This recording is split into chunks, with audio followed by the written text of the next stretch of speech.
I don't know what people think in the crevices of their mind to want to harm another human being, let alone that of children who have their whole life ahead of them. Shreveport police say Shamar Elkins killed 7 of his own kids and another child.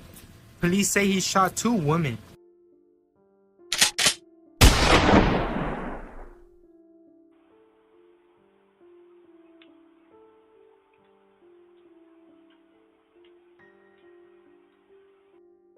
By the beginning of 2026, a pattern had already started to take shape.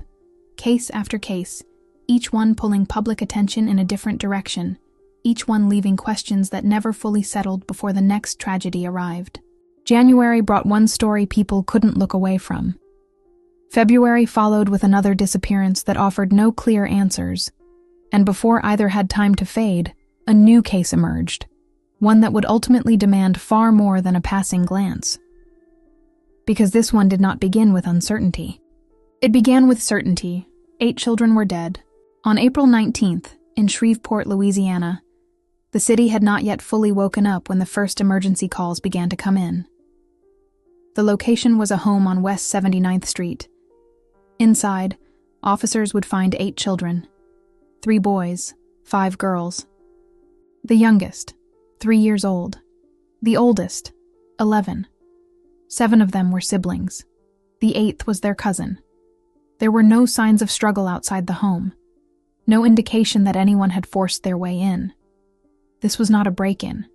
It was something else. Something that had come from inside. At the center of it all was a 31-year-old man, Shamar Elkins. To neighbors, he was familiar, recognizable. The kind of presence people acknowledged in passing, a wave across the street, a brief conversation, nothing that stood out as alarming. But sometime between Saturday evening and 5:55 a.m. Sunday morning, something changed. Or more accurately, something that had been building for years reached its final point. Because what happened inside that home was not sudden. It was the result of a longer trajectory, one that, piece by piece, had been visible, but never fully understood. Shamar Elkins was born on December 7, 1994, in Shreveport, Louisiana. He grew up in Cedar Grove, a neighborhood on the north side of the city. The same place where, years later, the story would come to an end. His early life was unstable. His biological mother, Mahalia Elkins, gave birth to him as a teenager while struggling with addiction.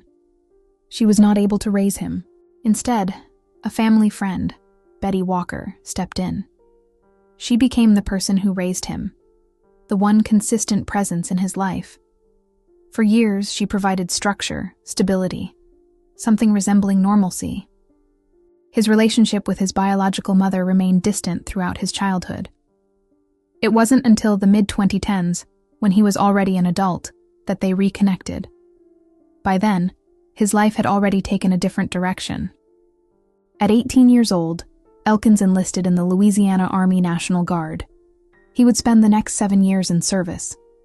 His roles included signal support systems, specialist and fire support specialist, positions that required coordination, technical precision, and familiarity with weapons systems. He was trained to operate under pressure, to follow structure, to function within a defined chain of command. Despite that training, there was no record of overseas deployment. In August 2020, his service ended. He left the Guard with the rank of private, the lowest enlisted rank, and then he returned to civilian life. What followed was not clearly structured. There is no public record indicating that he received transitional support, no documented reintegration program, no structured handoff from military to civilian systems. 7 years of training. And then, a sudden return. Back to the same neighborhood, back to Cedar Grove. He found work at UPS. To those around him, he appeared functional, even stable. A coworker later described him as someone who seemed committed to his family, present, responsible, involved. But there were signs. Subtle, but persistent. The same coworker recalled something that stood out over time. something difficult to ignore once noticed. A patch of missing hair on Elkins' head. Not genetic, not medical in the usual sense. It was self-inflicted. He would pull his own hair out during work, slowly, repeatedly, strand by strand, throughout entire shifts. It wasn't hidden. People saw it. Co-workers noticed. Family members noticed. It was visible, consistent. And yet, it was never fully addressed. No one seemed to understand what it meant, or what it pointed to. Because in hindsight, those details begin to take on a different weight. Not as isolated behaviors, but as early indicators. Small signals in a much larger pattern. One that, at the time, had not yet revealed where it was heading. And by the time it did, it was already too late. By 2026, Shamar Elkins was living between two realities, two households, two sets of responsibilities, and increasing pressure across both. He was married to Shaniqua Pugh, with whom he shared 4 children. At the same time, he had 3 children from a previous marriage with Christina Snow. Christina lived just 1 block away, on Harrison Street, close enough that the separation between those two families was not physical, it was structural. Financial strain, emotional distance, and a relationship that was already beginning to break apart. At the same time, there was another layer to Elkins's life, one that most people around him did not fully know: his criminal history. Before April 2026, Elkins had at least 2 prior convictions. The first, in 2016, was for driving while intoxicated. But it was the second conviction in 2019 that would later become central to understanding everything that followed. That year, Elkins was arrested near Caddo Magnet High School. According to a police report cited by local media, he removed a 9mm handgun from his waistband and fired multiple rounds at a vehicle, while students were present outside. He later claimed that the driver had pointed a weapon at him first. Ultimately, he pleaded guilty to illegal use of a weapon. The charge related specifically to school property was dismissed. He was sentenced to 18 months of probation, but the legal consequence extended beyond that sentence. Under Louisiana law, that conviction prohibited him from possessing any firearm for years, at minimum until 2029. It was not a technicality. It was a clear, enforceable restriction, and it was already in place long before April 2026. Despite that, on the morning of April 19th, Elkins was armed. Not with 1 weapon, but with 2. Investigators later confirmed that he had used a small-caliber handgun during the initial phase of the attack. And when officers confronted him hours later in Bossier City, he was still carrying a second weapon, a Mossberg rifle-style pistol, described by authorities as an assault-style firearm. The question that followed was immediate. How did he get them? 2 days later, on April 21st, federal authorities provided the first part of that answer. The U.S. Department of Justice announced charges against a man named Charles Ford, a Shreveport resident and a convicted felon. He was charged with illegal possession of a firearm and making false statements to federal agents.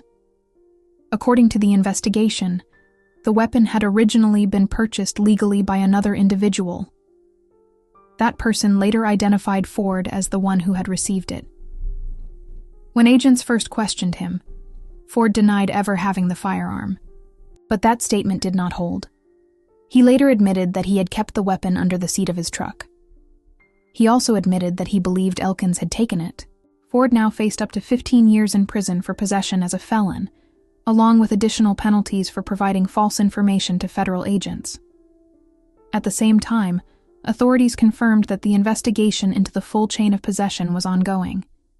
Not every detail had been resolved. In particular, the origin of the handgun used in the attack had not yet been publicly established. What remained clear, however, was the broader picture. A man legally prohibited from owning firearms. Another convicted felon connected to at least one of the weapons. A breakdown in enforcement that went unnoticed. Until it was too late. But the most critical moment in this case did not involve a weapon. It happened years earlier. And at the time, it never entered any official system. In 2023, Shaniqua Pugh considered leaving Shamar Elkins. According to Betty Walker, the woman who raised him and later spoke publicly about the case. That conversation triggered a direct and explicit response. Elkins became angry, and he made a threat. He told her that if she tried to leave with the children, he would kill her. Kill the children, and then kill himself. It was not vague, it was not indirect, it was specific. But it was never reported. Not to police, not to any domestic violence agency, not to any court. According to Walker, the threat was later dismissed after Elkins claimed he had been joking, and life continued. Shaniqua stayed. In April 2024, they married. By early 2026, the situation had changed again. Shaniqua filed for divorce. According to family members, the filing cited infidelity. A court date had been scheduled for Monday, April 20th, the morning after the shooting. That 2023 threat, never documented, never formally recorded, remained private knowledge for nearly 3 years. And only after the events of April 19th did it become part of the official narrative. For researchers who study domestic violence, that detail carries particular weight, because explicit death threats made during a potential separation are not considered isolated incidents. They are recognized as one of the strongest predictors of lethal outcomes, not impulsive, but declarative, a statement of control, a message that the relationship will end only on one set of terms. The fact that Shaniqua stayed does not contradict that risk. In many cases, it reflects it. Studies consistently show that the period when someone attempts to leave an abusive relationship is the most dangerous. It is the point at which control is challenged, and where the risk of escalation becomes highest. By the time that process began to unfold in this case, the warning had already been there, unrecorded, unaddressed, and ultimately, unstopped. The threat made in 2023 did not disappear.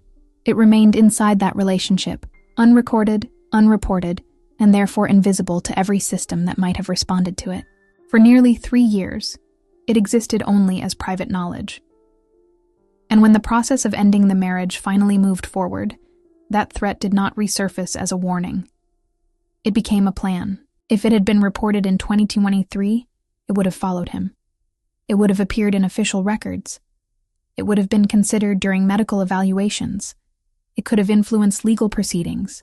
It might have triggered a lethality assessment. But none of that happened, because it was never documented. And without documentation, it did not exist to the systems designed to catch it. In January 2026, Shamar Elkins made a decision.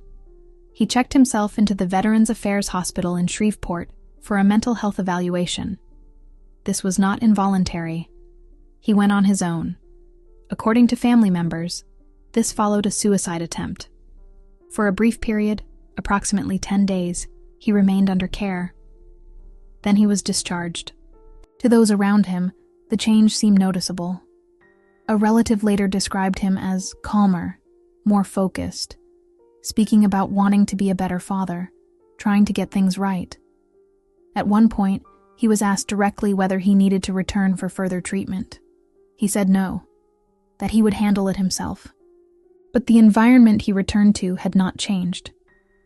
The same pressures remained. A marriage in active collapse. Financial strain across 2 households. Emotional instability that had already escalated once before. And based on publicly available information, there is no clear record of structured follow-up care after discharge. Within weeks, the situation deteriorated again. On April 5th, Easter Sunday, Elkins called his mother and stepfather. He was crying. He told them that the divorce had been filed, that he felt overwhelmed, that he was losing control of his thoughts. His stepfather tried to reassure him, offering support, trying to stabilize the moment. But Elkins responded with something that, in hindsight, carries weight. He said, "Some people don't come back from their demons." The call ended. No emergency services were contacted. No welfare check was requested. No official report was made. And statistically, that response was not unusual. Most families interpret calls like that as emotional distress, not immediate danger. Most of the time, those calls do not lead to violence. But what made this situation different was not the call itself. It was everything surrounding it. The prior threat, the access to weapons, the untreated or unresolved mental health crisis, the ongoing separation. Each factor on its own might not have triggered intervention. Together, they formed a pattern, and critical questions remain unanswered. What was included in the discharge assessment from the VA? Was a lethality screening conducted? Was the pending divorce identified as a risk factor? Was his prior firearm conviction considered in any safety planning? As of now, those details have not been publicly addressed. In the early hours of April 19th, events began to unfold. But not at the house on West 79th Street. Not at first.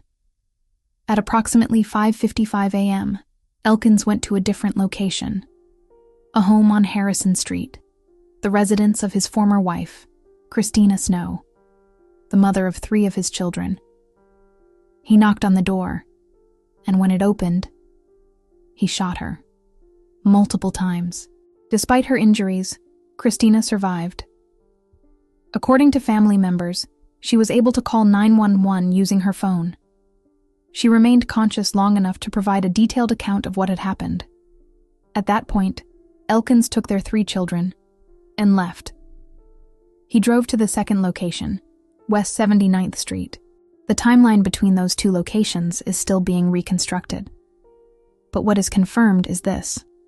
All 8 children were ultimately found at the West 79th Street residence, including the 3 taken from Harrison Street. Emergency calls began coming in shortly after. Dispatch records indicate that the call from Harrison Street was received later, at approximately 6:07 a.m., more than an hour after the first reports connected to the second location. At 6:10 a.m., authorities linked the 2 scenes. At 6:20 a.m., officers received information suggesting the children might be inside a vehicle connected to the suspect. By 6:40 a.m., that vehicle was located. It was empty. By then, the reality of the situation had already begun to take shape. Christina Snow survived. Shaniqua Pugh also survived, though with severe injuries requiring multiple surgeries. But the children did not. 8 lives, all under the age of 12. And as investigators continued to piece together the sequence of events, the case expanded beyond a single act of violence. It became something broader, a convergence of missed signals, unreported warnings, and systems that never intersected in time. What began as a local tragedy quickly became a national question, not just about what happened, but about how many points along the way could have led somewhere else, and how none of them did. In total, 10 people were shot that morning in Shreveport. 8 of them died. All 8 were children. The shooter was also killed. The attacks took place at 2 separate homes. But by the time police understood that, the damage had already been done. Shortly after 6 a.m., officers arrived at the house on West 79th Street. Inside, they found multiple victims. Outside, a survivor had already escaped, and was the one who called for help. That call became the first confirmed entry point into what was happening. Police quickly established that most of the children had been shot while they were still asleep. Many had gunshot wounds to the head. 7 of the 8 were found inside the home. The 8th was discovered on the back roof. Bullet damage to the rear door indicated that at least some of the children had tried to escape. They didn't make it. At that point, the suspect had already left the scene. After the shooting, Shamar Elkins fled the area. According to police, he carjacked a vehicle nearby. A pursuit followed. It ended in Bossier City. When officers confronted him, he produced a handgun. Shots were fired. Elkins was killed at the scene. At the time of reporting, authorities had not definitively confirmed whether he died from officer gunfire or a self-inflicted wound. That determination remains part of the ongoing investigation. But what happened that morning cannot be understood without looking at the hours before it. On April 18th, the day before the attack, Nothing outwardly suggested what was coming. A neighbor saw Elkins sitting outside his home, watching the children play. They exchanged a simple wave. There was no sign of distress, no visible escalation. Later that evening, Elkins took his eldest daughter out to dinner, just the two of them. He posted about it on social media, smiling, relaxed, using lighthearted emojis. Hours later, she would be among the victims. At approximately 9 p.m., a family member left the house for work. He later described Elkins as calm, even joking. Nothing unusual. Inside the home, the children were still alive, going through what appeared to be an ordinary night. And that detail matters, because in cases like this, behavior in the final hours often follows a pattern. Not chaos, not visible breakdown, but control, calm, sometimes even a sense of resolution. Research into familicide consistently shows that these acts are rarely impulsive. They are planned. The individual often appears composed beforehand. The trigger is not sudden anger, but the perception of losing control. A final moment, a deadline, a point at which the outcome becomes irreversible. In this case, that point was approaching. The divorce hearing had been scheduled for the following morning. A legal end to the relationship, with or without his consent. And years earlier, a statement had already been made. If she left, he would kill her, kill the children, and kill himself. Between 9 p.m. and 5:55 a.m., the exact sequence of events remains incomplete. What is known is where it led. At 5:55 a.m., police received the first call. A disturbance at the home on West 79th Street. The caller was on the roof. The suspect was inside. Someone had been shot. Minutes later, the caller confirmed that she and her children had escaped to the backyard. They had jumped from the roof. Both sustained serious injuries. Both survived. The caller remained on the line while the attack was still ongoing inside the house. By the time officers entered, it was over. 7 children were found inside. 1 outside. None survived. At nearly the same time, a second scene was unfolding. Together, they formed a single, continuous sequence. In the aftermath, one detail remained unresolved. There were claims, briefly appearing online and later removed, that Elkins may have spoken to someone before his death and then shot himself. Authorities acknowledged the claim existed, but did not confirm it. The official position remains unchanged. The investigation is ongoing.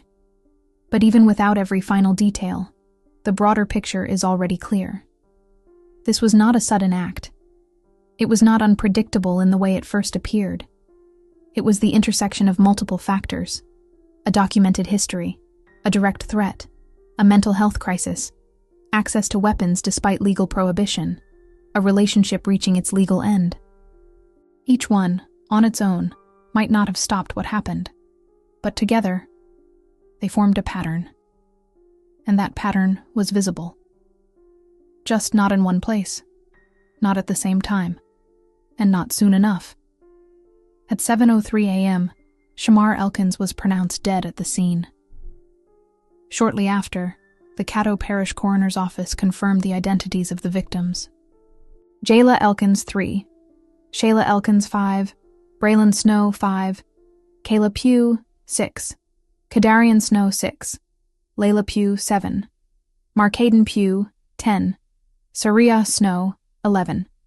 5 girls, 3 boys, all killed inside the home on West 79th Street before the city had fully woken up. When the timeline is complete, the picture changes. Because this was not one moment, it was a sequence. A 2019 weapons conviction that legally barred him from possessing firearms until 2029. A January 2026 hospitalization following a suicide attempt. A marriage in collapse, with a court date set for the next morning. A direct death threat made in 2023, never reported, never recorded. And people around him who saw the deterioration asked questions, but had no full view of what they were looking at. 5 separate data points. Across law enforcement records, medical systems, court filings, and private family knowledge, each one significant. None of them connected. And because they were never assembled into a single risk picture, nothing intervened in time. At a press conference following the attack, Shreveport Police Chief Wayne Smith stated that the violence stemmed from a domestic dispute.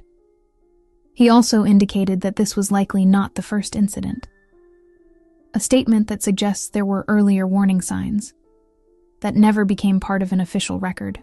As of April 23, 2026, multiple investigations remain open. Federal authorities continue tracing the full path of the firearms. The prosecution connected to the weapon transfer is ongoing.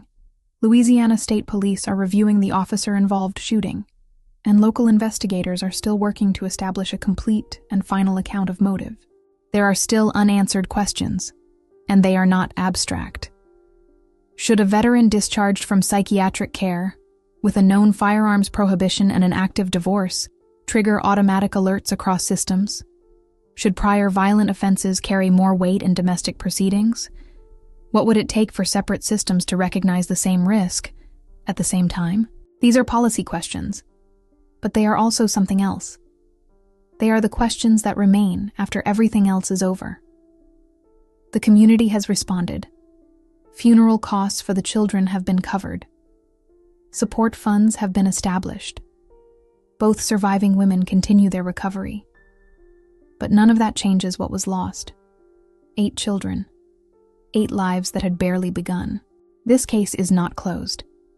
When new findings are released, when investigations conclude, when more of the timeline becomes public, those answers will matter. Because this story does not end with what happened. It continues with what is learned. And whether anything changes because of it.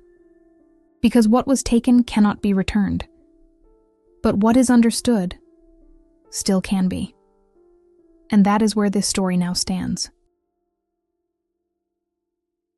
About 5:55 a.m.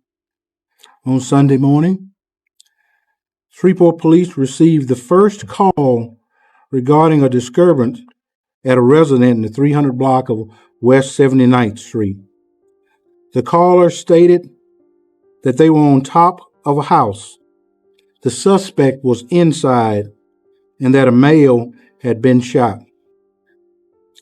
3 minutes later at 5:58, dispatch received an additional call indicating the suspect was a relative of the caller. A minute later, 5:59 a.m., dispatch was advised that approximately 9 individuals resided at the location. The caller further stated that the suspect, identified as Shamar Elkins, had shot everyone inside the home. At 6:00 a.m., 1 minute later, the caller advised that she and her children had fled from the roof and were now in the backyard. 6:01 a.m., officers arrived on the scene. 6:03, officers made contact with the caller at the residence.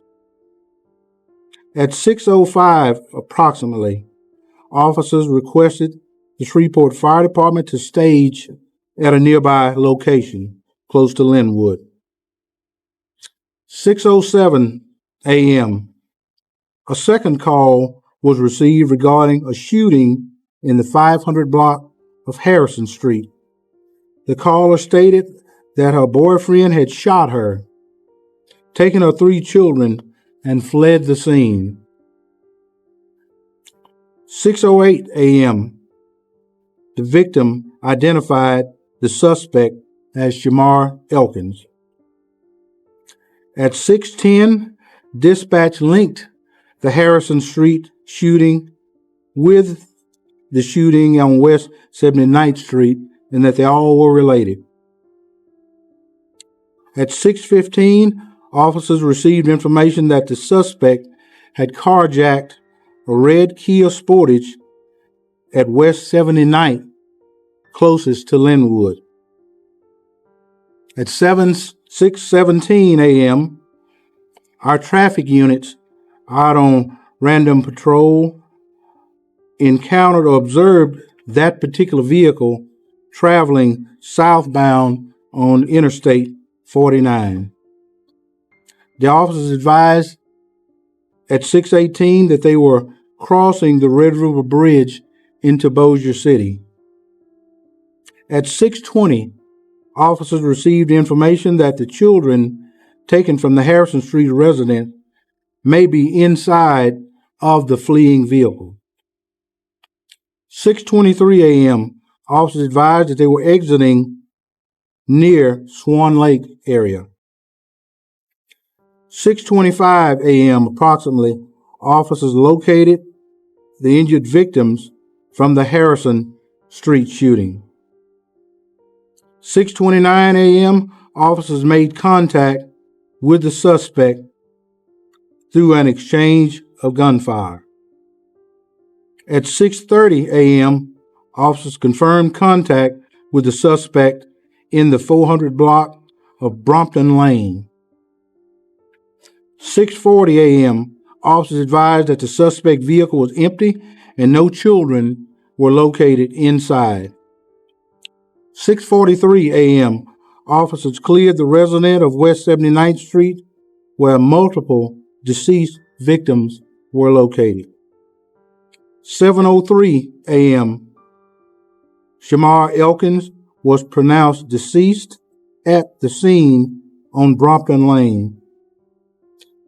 7:14 a.m., the Shreveport Police Department contacted the Louisiana State Police Investigative Division, and they began their deployment to the Bossier City address to begin to investigate the officer-involved shooting. All I can tell you today is my heart is saddened. It has brought me to my knees, and of course, that's a great place to be because then we can communicate with God. Apparently, the shooter started at one place and shot someone who he had a relationship with or was in a relationship with. Then he went to the other location where there actually, I think, were 9 children there. One of the children has survived, but 8 of them were shot and killed by the same person. He then bolted from the house, hijacked a car, and took off. The police gave chase, and they ended up in an exchange of gunfire. At which time the assailant is deceased. Over 30% of our crimes and 30% of our murders in the city of Shreveport are domestic in relation. Now that number has gone up. We've more than doubled our homicides in the city of Shreveport because of one act of domestic violence. We as a community, black, white, Republican, Democrat, need to stand together and fight for what is right. This is nothing but pure evil. We can have 100 new police cars. We can have a brand new, beautiful, multi-million-dollar police substation right up the road. But until we stop this violence, the cycle of violence, like I've said over and over again, we're going to still be standing here, and it's only going to get worse. Because the truth is this: domestic violence is not a private issue.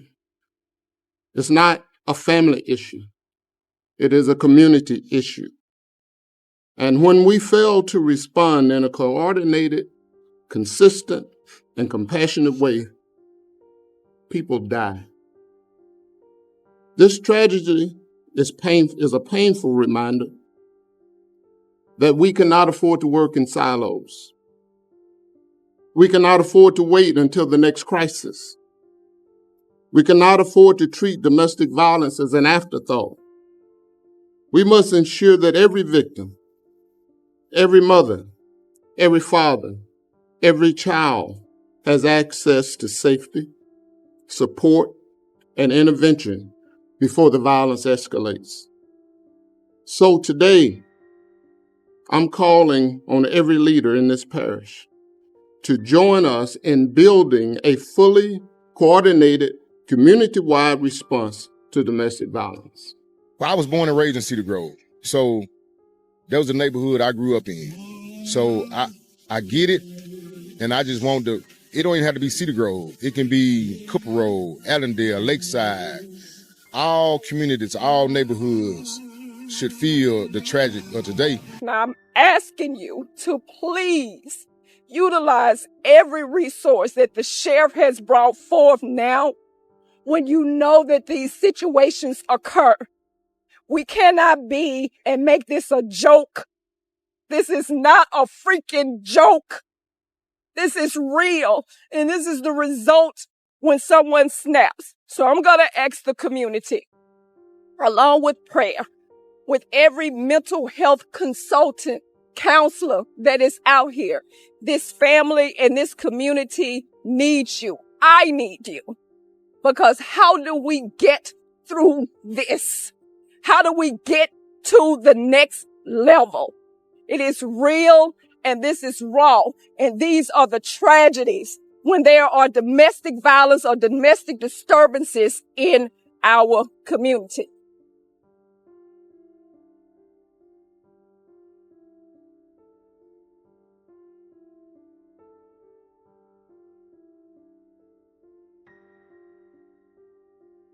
Thank you very much for coming. Again, I'd like to say good morning to everyone.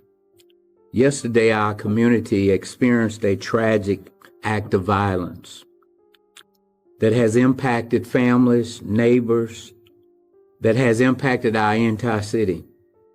Today, we pause to honor the lives that were lost and the families forever changed.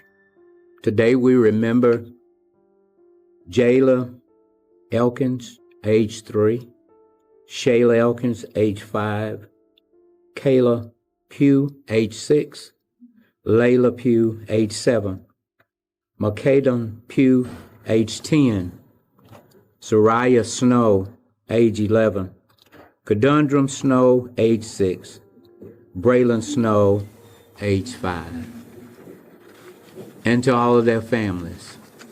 So before I go on, will you just pause for a minute for a moment of silence as we honor them?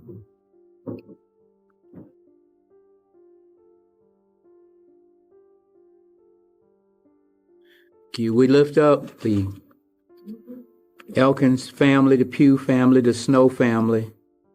We're facing unmitigated losses. We're also mindful of our survivors, including 2 women and a 13-year-old child. We ask that you would keep them in your prayers and as they continue to recover from their injuries and the uncertain times ahead. Our first priority is to acknowledge the lives affected and to stand with those who are grieving.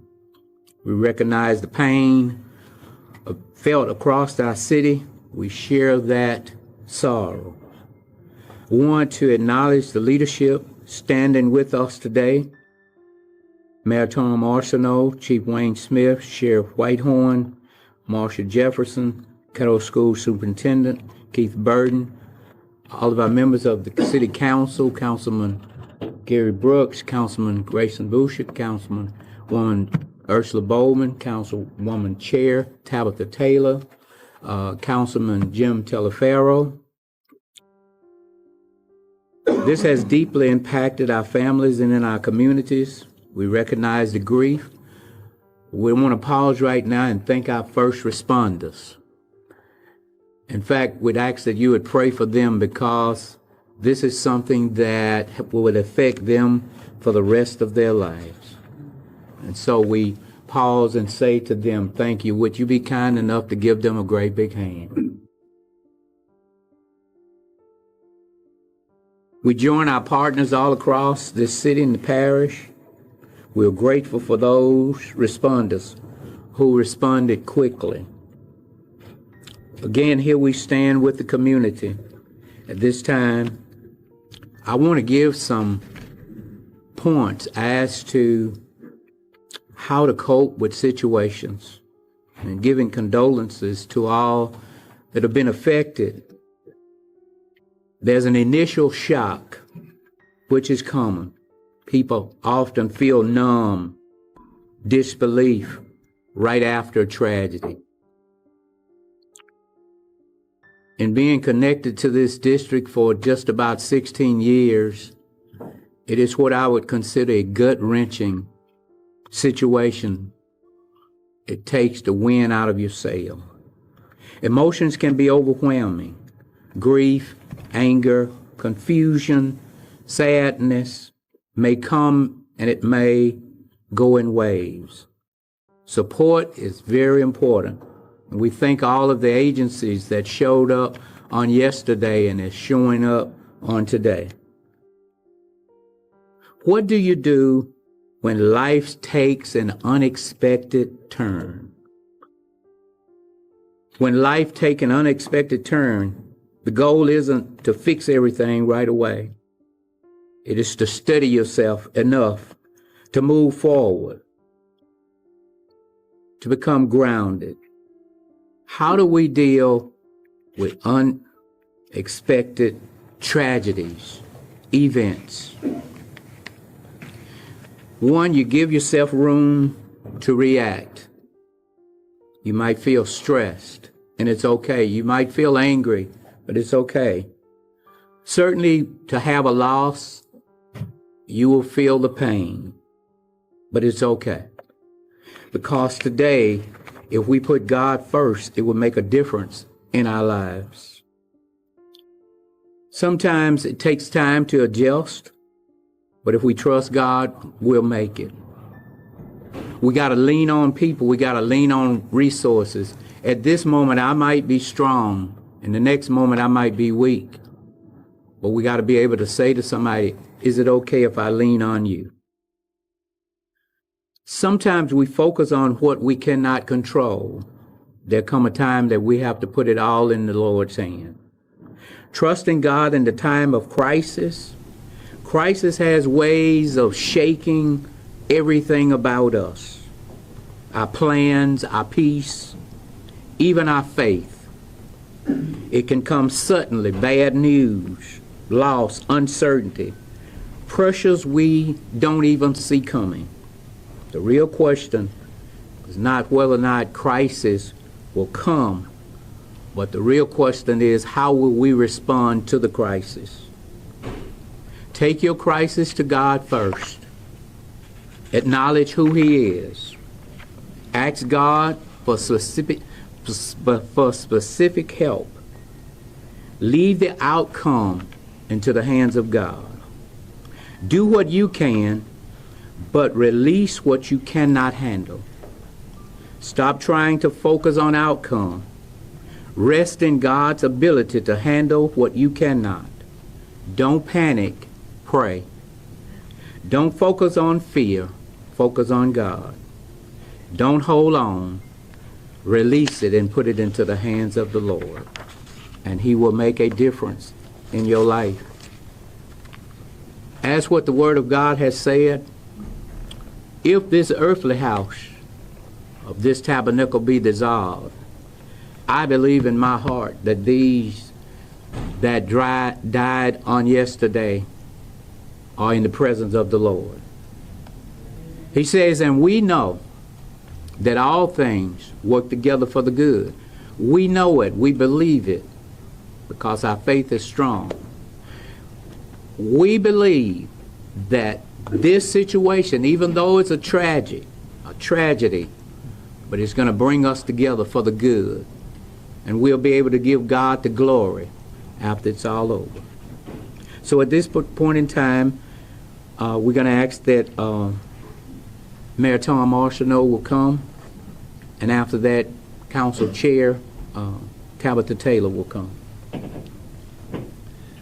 Thank you, Pastor. We stand in difficult times. One of the things that I think is most important is that if you are experiencing abuse and violence in your home, seek the resources. Don't stay where you are. Seek the resources to escape. The biggest lesson that we have is that we must protect those who cannot protect themselves. There are resources available. Take advantage of those resources. We mourn for these children. We mourn for the women who are recovering, we hope. We pray for their recovery and healing, and we ask that the community draw together to give support to these families and these victims.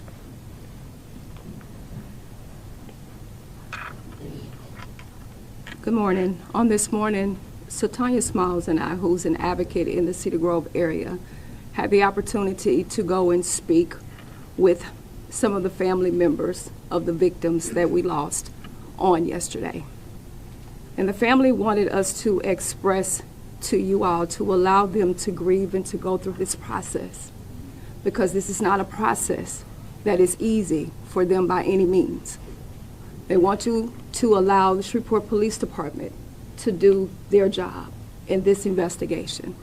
I also wanted you to know to continue to pray for their families, but also wanted you to understand that 7 of those children belong to Mr. Elkins, who took their lives, and 1 did not. And they wanted to ensure that you all had correct and precise information. This is a difficult process. And at this point, what they are trying to do is to wrap their mind around what has occurred in their family. How do they navigate through this? So if there's anything that you can do for them right now, is to keep them the priority. I'm gonna say it again, keep them the priority and respect their wishes.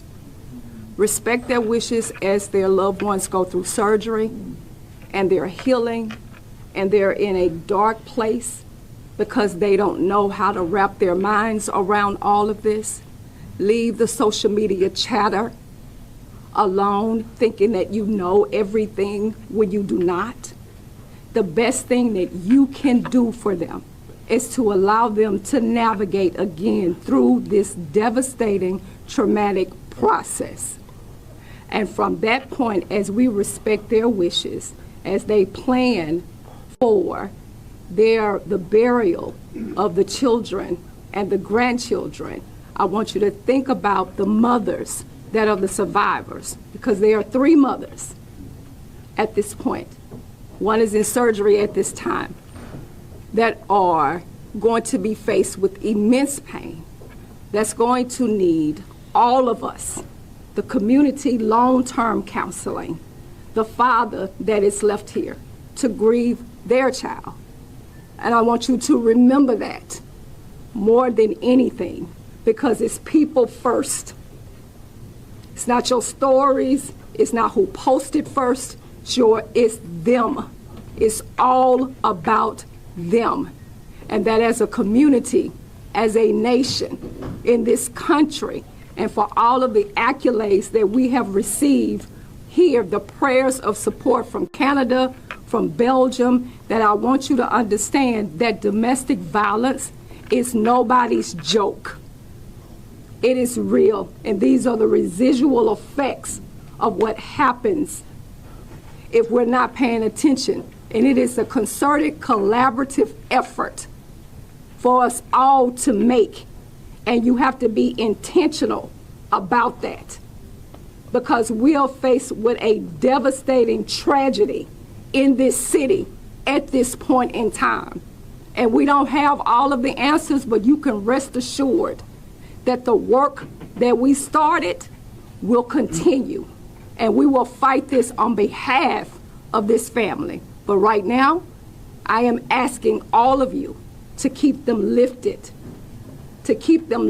and pray for them like you've never prayed before. This is what I'm asking of you from them. And as a community, as a city, as a state, as a nation, I know that we can do it. We've done it before, and we'll do it again. Thank you. At this time, we'd like to call the chairman of our public safety, Councilman Grayson Butcher. Good morning. Thank you, Reverend Green. Thank you, Chairwoman Taylor, Mayor Arsenault. First and foremost, when I woke up yesterday morning to the news of this, I was at a loss of words what to say to the community. Because so many times in our society today, we stop at neighborhood boundaries. We stop at city boundaries. We stop at parish boundaries. Oh, that's not my neighborhood. Why should I care? This impacts our entire community. These children went to school all over the city. Just think of the trickle-down effect for the small kids that were looking forward to seeing their friend come to school today and having to learn that their child had passed away, that their best friend had passed away. That's a hard pill to swallow for a small child. So first and foremost, please pray for this family. Continue to pray for this family. Like Councilwoman Taylor said, this is not clickbait on your Facebook. If you could see my phone and the misinformation that has been sent to me today and yesterday, it would astound you. It's more like, I know more than you do about this situation. And what's so unfortunate about it is our police officers from 4 different jurisdictions are working 3 different scenes. There is no way that anyone can have information 100% until these officers finish their investigation. So please, to the citizens of Shreveport, regardless of what neighborhood you live in, from MLK to Southern Trace to Pines Road to Stoner Hill, let the police department do their job. We have great officers, and this misinformation that's floating around is not good. Secondly, I would like to also remind everyone that in the city of Shreveport, we have a true epidemic of domestic violence. And that is something that should be a top priority of the city's administration, the city council, and law enforcement. There are all kinds of avenues that people can reach out to. If you have an issue and you feel unsafe, don't stay in that situation. Sheriff Whitehorn just opened up a domestic violence center. His department is well equipped to handle situations like this. It's staffed well. Please, if you feel like that you are in danger or your family members are in danger, reach out to them. There are also nonprofits like Project Celebration, Family Justice Center. There are plenty of avenues that we can reach out to. If a child feels uncomfortable and you're a teenager and you feel uncomfortable in your environment, go to your school counselor. Mr. Burton has counselors all over the Caddo Parish school system that can assist. This is a tragedy. This is heartbreaking. In my 8 years of being on the city council and my 24 years of being a firefighter, this has to be the worst event that I've seen. Lastly, I want to say, please lift up in prayer the first responders. I can tell you this will live with them forever. It will. They had to leave that scene yesterday and probably go home and hug their babies tight. This is a tragedy, and this will stay with them forever. So please, let's come together as a community, let's come together as a nation, and let's pray for this family, pray for our city, pray for our state, and pray for our nation. Thank you. Thank you. At this time, we would like for our state Senator Sam Jenkins would come, and did I see Tammy Representative Felt? Was she here? If not, Senator Reed, come. Good morning, and thank you, Reverend Green, for including the state in this conference this morning. It is a tragic situation. It is getting statewide attention. I've heard from people all over the state that are sending condolences to the family and expressing concern for Shreveport and for our community. I have had conversations with the governor. He's very concerned. I think you'll be hearing more from him as the day goes on. I want to take this opportunity to say how important it is not to forget what happened on yesterday, but to react to it in a way that will help us address domestic violence. In the legislature, We are passing bills every session to try to strengthen our laws on domestic violence. But this is becoming a matter where we need to put forth resources, manpower, woman power, talents at every level. At the root of many of these situations are social concerns, behavioral, and mental concerns that need to be addressed. I applaud Sheriff Whitehorn for what he's doing in this area. I applaud many of the advocates that have said to us time and time again, we need to do more so we will not see situations like what played out here in Shreveport early on a Sunday morning. I hope that all of us will become recommitted to that effort, not just with lip service, but with resources and with the talent and with the desire to have a consistent means of tracking domestic violence, addressing it, and intervening. As they say, you as a community has to be a big part of that. If you see something, say something. That does not mean you're getting anybody in trouble. It means you are stopping trouble from coming. So please do that as a community. Thank you, Reverend Green, for this opportunity to make these expressions this morning. I know that the community is in shock. Let's work together as the days ahead come upon us to address the family, to address the community.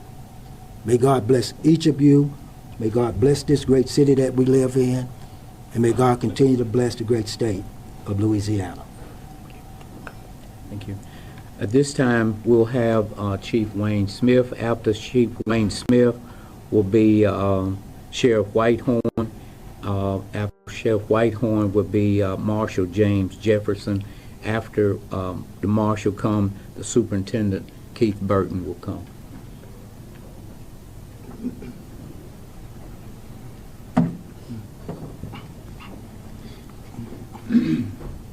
And also, I'm sorry, and along with the state police, I'm sorry, we'll have a spokesperson from them. Our deepest condolences goes out to